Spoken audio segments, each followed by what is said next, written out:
Hi friends, welcome to Mahika truths. అమావాస్య రోజు పొరపాటున కూడా ఇలా చేయకండి. చేశారంటే దరిద్రం పట్టి పీడిస్తుందంట. అమావాస్య చాలా శక్తివంతమైనది. ఈరోజు చేసే పనులలో తగిన జాగ్రత్త తీసుకోవడం అవసరం. అప్పుడే దరిద్ర దేవత అనుగ్రహం నుండి దూరంగా ఉండి లక్ష్మీదేవి అనుగ్రహం పొందుతారు. అమావాస్య రోజు చేయకూడని పనుల గురించి శాస్త్రం స్పష్టంగా తెలియజేస్తుంది. శాస్త్రానికి విరుద్ధంగా నడుచుకుంటే దరిద్రం పట్టి పీడిస్తుంది. మరి అమావాస్య రోజు చేయకూడని పనులేంటో తెలుసుకుందాం. శాస్త్రం ప్రకారం ఆచరించే పనులు మనిషి జీవితానికి శుభ ఫలితాలను కలిగిస్తాయి. శాస్త్రానికి విరుద్ధంగా నడుచుకుంటే అనేక పరిణామాలకు ఎదుర్కోవాల్సి వస్తుంది. శాస్త్రం ప్రకారం అమావాస్య రోజు కొన్ని జాగ్రత్తలను తీసుకోవడం మంచిది. అప్పుడే దరిద్రానికి దూరంగా ఉంటూ శుభ ఫలితాలను పొందగలుగుతారు. అమావాస్య రోజు సూర్యోదయం అయ్యేంత వరకు నిద్రపోతే అది దరిద్రానికి దారితీస్తుంది. కనుక సూర్యోదయానికి ముందే నిద్రలేవాలి. అలాగే ఎట్టి పరిస్థితులలోనూ అమావాస్య రోజు కొత్త దుస్తులను ధరించరాదు.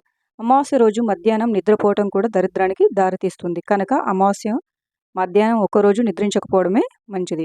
అమావాస్య రోజు రాత్రి భోజనం చేయటం కూడా దరిద్ర హేతువుగా భావిస్తారు. అయితే మధ్యాహ్నం భోజనం చేసి రాత్రి పలహారాలను తీసుకోవడం ఉత్తమం.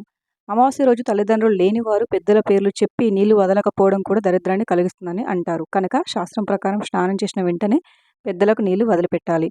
అమావాస్య రోజు గడ్డం తీసుకోవడం, జుట్టు కత్తిరించడం, గోళ్లు కత్తిరించడం చేయరాదు. ఇలా చేస్తే దరిద్రానికి దారితీస్తుంది. అమావాస్య రోజు తలకు నూనె రాసుకోవడం కూడా మంచిది కాదు. ఇది దరిద్రానికి దారితీస్తుంది. అమావాస్య రోజు లక్ష్మీదేవిని పూజించకపోవడం కూడా దరిద్రహేతువుగా పరిగణిస్తారు. కనుక ఈ రోజున లక్ష్మీదేవిని పూజించడం చాలా ఉత్తమం. ఈరోజు పితృదేవతలను నమస్కరించుకొని వారి అనుగ్రహం పొందాలి. పితృదేవతలను నమస్కరించకపోతే దరిద్రం కలుగుతుందని అంటారు. ఈ రోజున కొత్త పనులను, శుభకార్యాలను చేయరాదు. అదేవిధంగా కొనసాగుతున్న పనులను నిలపరాదు. అమావాస్య రోజున పసిపిల్లలను సాయంత్రం వేళ బయటకు తీసుకురాకూడదు. శాస్త్రం ప్రకారం ఈ జాగ్రత్తలను పాటిస్తే దరిద్రదేవత అనుగ్రహం తొలగిపోయి లక్ష్మీదేవి అనుగ్రహం కలిగి అదృష్టం వరిస్తుంది అని అంటారు. శాస్త్రం ప్రకారం నడుచుకుంటే శుభ ఫలితాలను పొందుతారు.